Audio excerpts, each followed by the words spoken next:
Hi, I'm Dr. Matthew Norton, the founder of People Plus Purpose, and you have found the Truth Behind Dentistry podcast. And today I am thrilled to be with Dr. Lauren Rainey.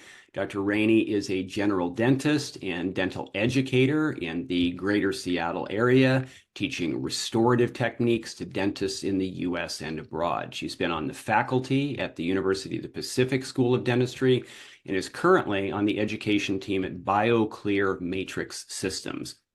Dr. Rainey is part of the Speakers Bureau at Catapult Education, an innovative group of dentists and industry partners that provide high-quality dental education, and she's a 2023 graduate of Glidewell's Guiding Leaders program for women in dentistry and an advocate for women in leadership. Welcome to the podcast, Doctor. Oh, well, thank you so much. It's really nice to be here. And you're welcome to call me Lauren. I'm pretty casual. Okay. All right. All right, Lauren. Well, I've been looking forward to our conversation. So Me too. Me too. yeah. And that's a pretty good resume that you've already accumulated. So you've been about Thanks. many things. Yeah. And so congratulations on all of that. Well, thank you. One step at a time, That's true. one next learning opportunity at a time. But one of the things that I think stands out is your commitment to education. So I would love to hear kind of what attracted you to the education side of dentistry, and maybe going even beyond that, what continues to inspire you forward in this arena? So it's a little bit funny because I didn't realize I'd been on the education side of dentistry until 2022, which wasn't that long ago. At that point in time, I had been asked by a group to do a formal presentation, and I didn't realize I'd been doing this education thing on the side for the majority of my career, even before dentistry.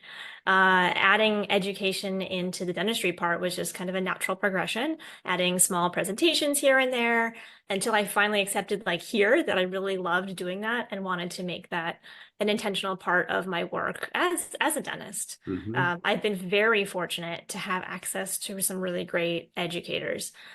They have helped me see that the education side of dentistry is really critical to our success as clinicians, regardless of what kind of clinical practice we have. Without a good foundational knowledge of the how-to and the material side, it would just be sheer luck for us to be throwing things in someone's mouth here and there and have them be successful restorations. And sort of to your second point, education has given me an opportunity to build relationships that are outside of the operatory. I got into dentistry for the relationships sort of within the walls of the practice and within the walls of an operatory, but there's a whole other side, and it's been really great to be part of what feels like a bigger entity instead of being, just the queen in my castle in private practice, being able to have an impact on the profession as a whole. It's also given me an opportunity to create balance within my overall life. Mm-hmm. And, let's face it, it's better for my ergonomics to do a little bit of the education side than sitting chair side, 40 plus hours a week.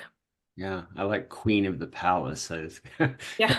Hadn't heard that expression relative to your presence in a practice, but that Well, I mean, solo doctor, right? You're sort yeah, of the king of the castle, I think is yeah, what people yeah, have said, but I will never be a king. I'm always going to be the queen of the yeah, castle. So, yeah, yeah, and the palace part, I like that.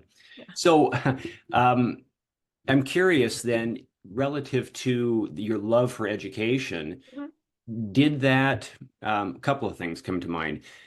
How has that impacted that love of yours for education, what you bring to patients from an educational perspective that might be different than quote unquote the average dentist in terms of their education of the patients? So a lot of the education pieces that I found myself in and from the industry side has been driven by patient care. When I was practicing in Berkeley, I started using some particular products because patients came to me and said, hey, I have such and such medical condition, or I have preference for XYZ material, or for you not to be using XYZ material.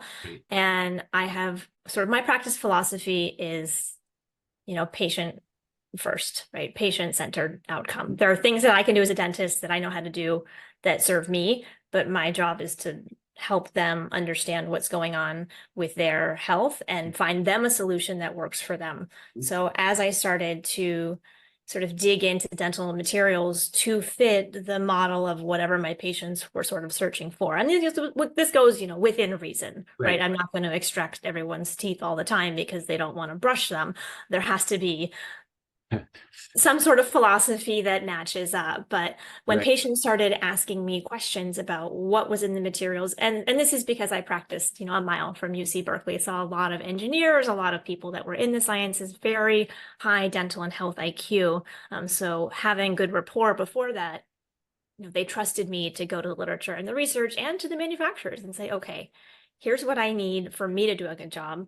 What are the materials that I can use to make sure that this fits what the patient is looking for? And that sort of also continued to go hand in hand with education. As I started to learn more and really dig into what was out there, I started reaching out to the reps and the manufacturers and say, like, hey, I would love to use this material for this thing. Tell me more about how we do that. Right. Okay. So this being the Truth Behind Dentistry Mm. podcast, always thinking about, are there truths that a person uncovers, comes across, realizes during the course of their career that might be from everything from a materials perspective to the business side of practice, um, or even background education limitations in preparation for what you're going to confront on a regular basis. What have you realized maybe over your years that not everybody might have come to? Hmm. So I entered dentistry thinking I could have it all. I was sort of led into this profession being, oh, you can set your own schedule, you can decide your own materials, you can work as much or as little as you want and have a lot of latitude. As I, went through school and through residency and into the workforce, I realized that that wasn't entirely true, especially as a woman in the profession. And I picked dentistry for the combination of art and science and being able to have long-term patient relationships kind of mixed in there. Mhm. I also didn't want to go to medical school where I was still going to be in school until I was in my 40s. For me, that seemed like I wasn't. I loved education, I love learning, but I was like, that's a lot of learning. I Right, don't know that I want to head that direction at that right, point. right, But when I bought my practice in 2016 and all of a sudden became the CEO and the HR person and the head of legal and the compliance officer and the handpiece isn't working, can you please fix it, lady? right, That sort of balance came to a screeching halt where it was like, wait a minute, I can't have the schedule I want. I can't be home at 4:30. I can't pick up my kids from school and like be a parent and a partner and a human being and a professional and give it 110% in each of those arenas. So I felt like the rug had been pulled out underneath me because I said dentistry was supposed to give it all to me. right. It's been said that you can have it all. And I don't know if it was Oprah that said it, but you can have it all, just not at the same time. And I Yeah, didn't get not at the same time. I didn't get that little right. part at the beginning. Right.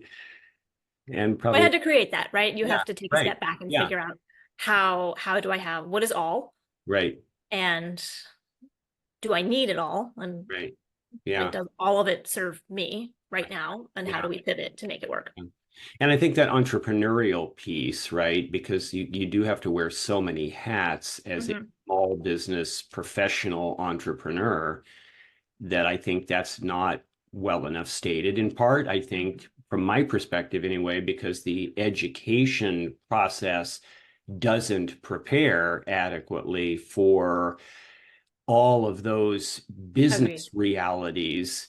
I mean, there's so much focused on knowledge that has to be learned, technical skill sets that have to be mastered. And it's like there's no time left. I found not enough time for the business piece. And Mhm. even worse, from my perspective, which is why I have a job, I think, in the dental world, is because the people side, the leadership Yes. side, ill equipped. Now, suddenly there's a bunch of people here, or several at least, that need guidance and we need to work as a team, but when did those skills get taught? Yeah, they didn't. They didn't, yeah. So it's like that's why I think it's like how do how do you go into practice knowing you're going to wear all those hats and knowing even on the people side how much room for dysfunction is likely there, and what am I going to do about that when I would like to leave and go home and yet. Mhm. So have you over this time then, just one more nuanced question, I guess, in that Sure. direction. What have you come to then? What is there an insight or a strategy that you've come to how to apply that awareness to your life to make it more, not just more manageable, but maybe to where you can thrive at a higher level That's like a magic in the bullet. But I process? will say what ended up working out very well for me was executive coaching. And I didn't know that even existed. Mm, And it was because I got to this, what I felt like was rock bottom mm, moment mm, in this practice that I had purchased, where I lost a bunch of team members. The finances weren't adding up. I was burning the candle from all the ends. I had two toddlers at home. I was just scrambling. mm. And someone mentioned, have you ever thought about executive coaching? And I thought they meant like a dental consultant. And I had like dabbled with talking to a few of them, but I wasn't at a point where the price point of what they were asking was something that I could um, justify taking out yet another loan for.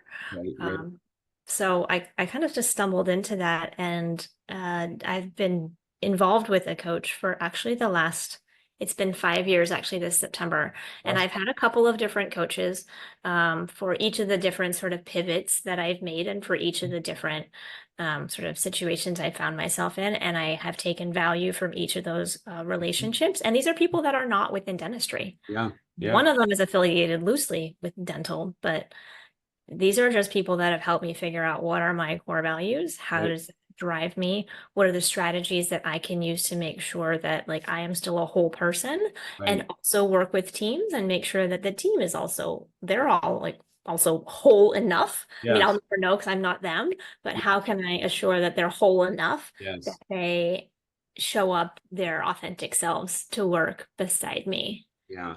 And yeah, one of those programs, one of the coaching programs I've been involved with actually is through Glidewell's Guiding Leaders program, which you Yeah, brought up in my bio. yeah.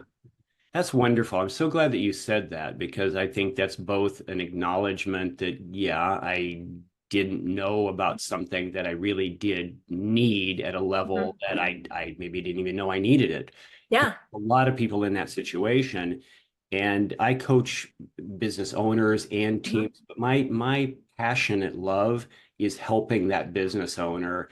And so what you said there, I feel like that was a perfect commercial in a It sense. wasn't a plant, I Not, promise. yeah, not for me, but just for the need for an approach like that. Because a lot Mhm. of times I find the business owners and even other leaders, they think it's somebody else I mean, I get people refer people to me a lot of times because it's the office manager that needs to get fixed, right? And if you could just help Correct. fix them, then all would be well with my world. But there were No, several office managers prior to that that seemingly didn't work out either. They also had issues. So correct. what's going on here? So So we come back to our queen of the castle, right? yes. Like leadership is a trickle down Yeah, effect. yeah, And I had some great team members that I worked yeah, with that were fabulous people. And I needed to figure out like how to keep them still feeling right. fabulous and how I needed to also feel that. I was spread so thin, Yes. taking care of everybody else that I let go of what was happening, Yeah. in here. Yeah, I think all of that was worth the price of admission for everybody today. But we're not done. So, Well, good. I'm glad my sanity was on the line from everybody. um, so going back to kind of this great passion that you have as far as education goes, there's people that are watching us right now that may have more of an interest in that area, but they're not affiliated with a university system. Mhm. They don't maybe even know exactly what to do if they wanted to. Is it still possible for them to get into teaching? And what would that look like? Or how would somebody begin? Yeah, I would say absolutely. I got my start in dental education by being on the faculty at a dental school, but that doesn't mean that everybody does. Again, I'd mentioned I had been in education before that. My first job out of school was teaching English in a small town in Japan. Hmm. So I was thrown into the fire as an educator very Yes. early on. Yes. Um, but you don't need to be affiliated with the university. There are plenty of opportunities. If there's a case that you've done that you're really proud of, or a dental material that you can't practice without, talk to your Hmm. local study clubs, your Hmm. colleagues, your friends. Let someone in the community know that you are excited about it. And maybe that's talking to someone at the local component of your dental society. And again, or talking to that rep. If you've got a rep that you know is bringing you something and you're like, I can't live without that adhesive. It just Right. makes my day, you Right. know, Yeah. shine. Tell Right. them Right. because they probably know a study club or Right. a group of doctors, or maybe they want to feature you locally or get you started writing about the product that you've been using. So there are um, lots of opportunities just sort of at those more smaller levels. And those, if you decide you like that, participating in those may open up some more doors for you. And I would say maybe it's like less scary to present to your local study clubs, but maybe that's more scary if you know the people. But those are great places. If there's, 8 or 10 of you that are already colleagues, just kind of showing them a cool case and getting their feedback on it can be a great way to get started. Yeah. I like that because the beginning place is what are you passionate about? What do A you 100%. where is your enthusiasm? Because that's Mhm. where the impact is. I mean, I could have you on the program and you could give me information, but Mhm. if it wasn't for your smile and your energy, your passion around this, then this would be marginally It me. doesn't land.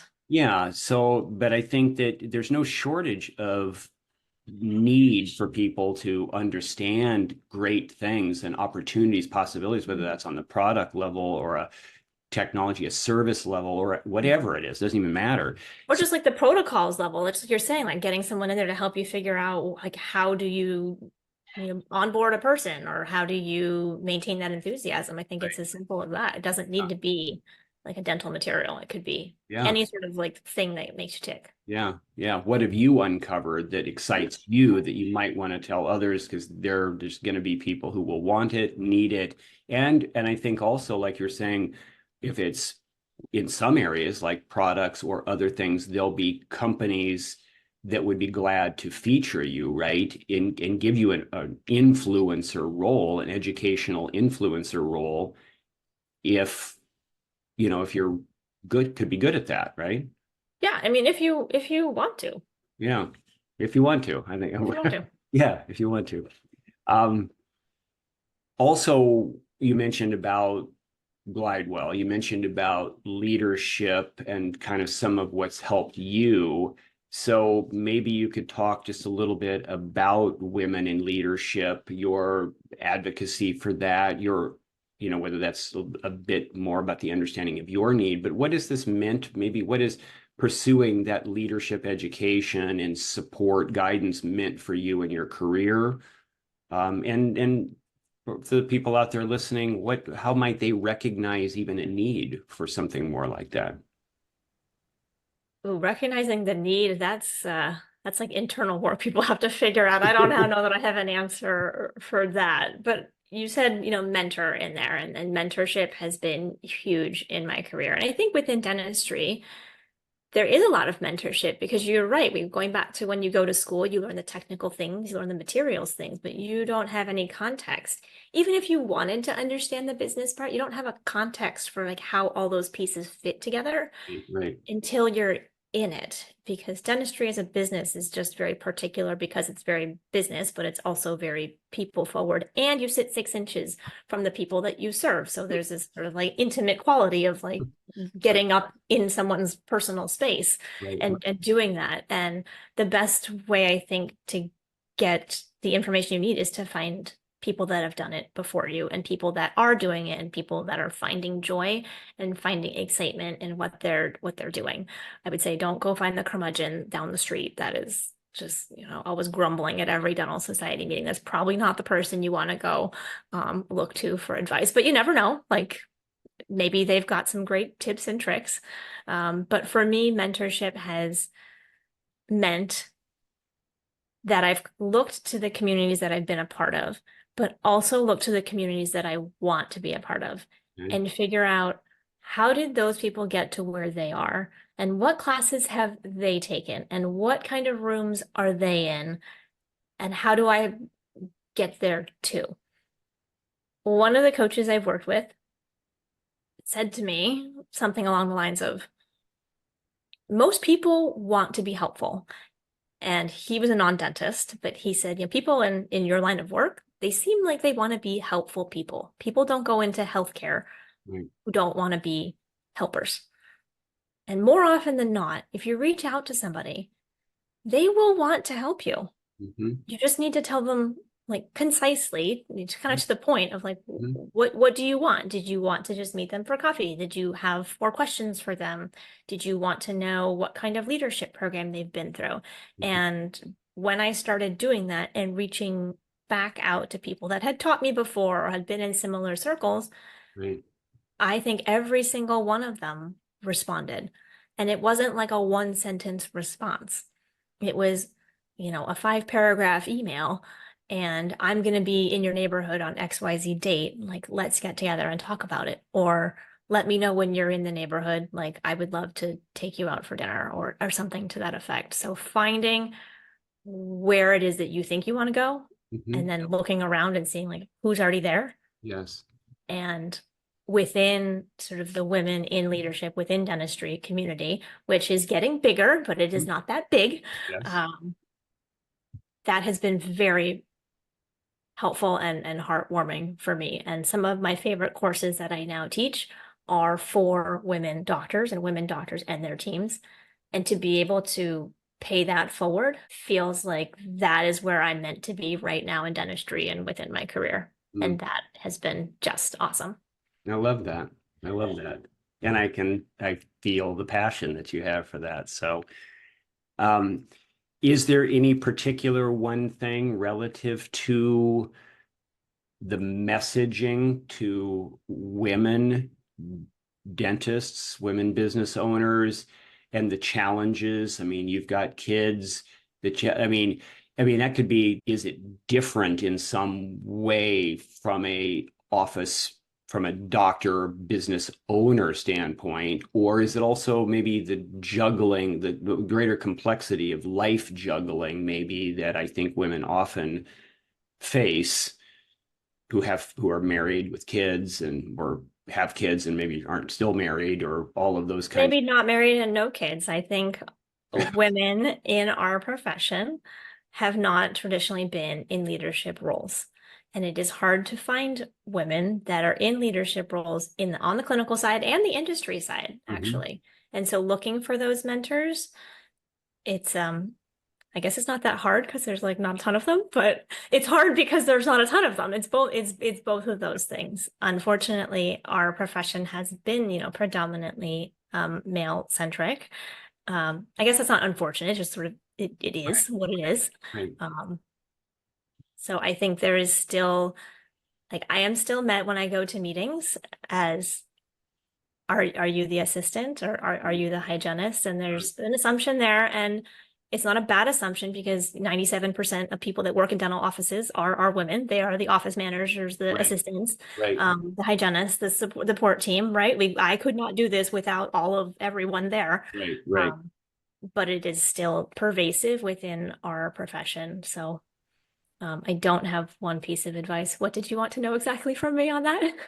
I don't know. I think that was good. I think I asked you a couple of There was a questions. couple of things kind of Yeah, no, I in think I there. think that answers it. I think it's on multiple levels that Mhm. could be a challenge, and I'm so glad that you found a passion in speaking to those things, to be one of those people that people could look to. I know there are more and more women going to dental school. I know that there are. Yes, I don't know it is that. a majority population now that is graduating from dental programs Okay, good. I didn't know the exact stats, but I knew that was increasing. here in the US. I don't know about Canada, but Yeah. So this need for mentors, this need for support, this need for community, need and for so educators, for people that are like leading the charge Yeah, that's great. Yeah, no, I've been very fortunate to have some really wonderful women leaders that have opened the door for me, that have been a sounding board, that have like, just cracked that door open enough that like I could squeeze into. And so my hope is to, put my hand out and also help someone, regardless of how they identify it in gender, to find like where their niche in dentistry is. Yeah, that's great. As we wrap up, we were introduced to each other through Catapult Education. Yes. So anything in particular that you might share as far as what Catapult Education has meant to you, or anything about that program? Sure. Catapult is a group, I believe we're 25, about 25 of us that are um, dental industry, either on the industry side or providers that are focused on providing high quality education. We do work with a lot of, the vendor side, the industry side, but we are first and foremost educators. And to be able to be in a cohort, in a room with 25 or 24 other people that are also passionate about education, and we run the gamut from people that are experts in social media and marketing, all the way up to implant placement and all on four, direct restorative. If there's something within dentistry you want to learn, one of those people is likely the expert in that. And to be able to be a part of that and sit there with these folks and has been so awesome. Just to have the amount of education in the room and the willingness to share that education, I think has been really powerful. I feel lucky to be part of the group, and we do meet in person, all of us together, which is, it's just a meeting of the minds, and everyone there is just a really decent person. And I can say from the moment that I walked into that first in-person meeting with everyone, they took me seriously 100%. And I have said that, to Lou Graham's face, and said, thank you for taking me seriously. He kind of looked at me like, why wouldn't I take you seriously? Because a lot of meetings, that's just not the case. Yeah. And to find a community of people that is just so incredibly supportive, and, as a platform for us to be able to support each other and to support the profession, like how cool is that? Yeah. Well, that's a great compliment to him, Mhm. to this program that he has put together. It's him, and then the culture of like everyone else that's been selected to be a part of it. It's Yeah, not, I mean, yeah, again, you're top down, trickle right. down. Yeah, It's yeah. real. And powerful, I think, for, like you were saying, for you and the rest of your cohort of people who are involved in Catapult Education in your area of expertise. But also I'm thinking of the benefit for all of the other doctors out there that benefit, all the patients who benefit from Yes. collaborative, um, bringing their best into a Mm. collaboration, Yeah. right? I think the wins go far and wide in that. Yes, they are. And it's just this sort of ripple effect, right? Like we get together and we figure out, okay, well, what are best practices for like implant placement? But then we also come from the perspective of how do we tell the people that we talk to, like we also get trained on like how to be good educators and how to be good communicators. And that I think really helps when we are in front of an audience, that we're not just, the clinical stuff, but Right. we also know how to engage with the doctors in the room, the assistants in the room, the team members in the room, and how do they take that information and then go back and then make that ripple effect on their own practice. So it feels like the impact that I've been able to make, not only on my career, but on dentistry by being in education, has been just far wider than I would have ever expected. And I'm so, so grateful. Yeah, that's great. Well, I'm glad to hear that. I'm glad all that has happened for you. And I Thank trust you. there's amazing things out ahead. I mean, I know Thank you. this transition to a new part of the country, Mhm.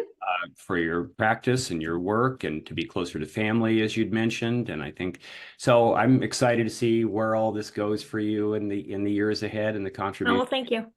Yeah, I appreciate that. yeah. So if people want to reach out to you and learn Mhm. more about what you're doing, maybe how they could engage in some way, or what you might be able to bring from an educational or mentor perspective, what would they do? Sure. You can reach me at website is www.laurenrainey, Rainey.com.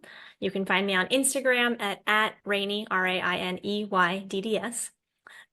You can go on the Catapult Education website. It's catapult, like the thing you throw, education.com. And Book a Speaker is on there. And you can see all of us that are there. You can scroll through, you can search by what we teach, what you want to learn. You can search by speaker. It's all in there if you are looking to plan a meeting or have a study club coming up and you're looking to get some ideas for like what we offer. That is all available, and their communication with them is super easy. But yeah, you can reach out to me directly. Email is also fine, raineyDDS@gmail.com. Very nice. Thank you. Thank you so much for your time today. Thank you. This was fun. Sharing, and I think we had a meaningful conversation across a few topics. So Good. yeah, very nice. Okay. Well, thank you for having me. Absolutely. My pleasure. So thank you everyone for watching. This is the Truth Behind Dentistry podcast. I've been with Dr. Lauren Rainey, and I hope that you will subscribe, tell your friends, because they get a chance to hear from people like Dr. Lauren Rainey. So we want them to be able to benefit as well. So thank you, and we look forward to seeing you on the next episode.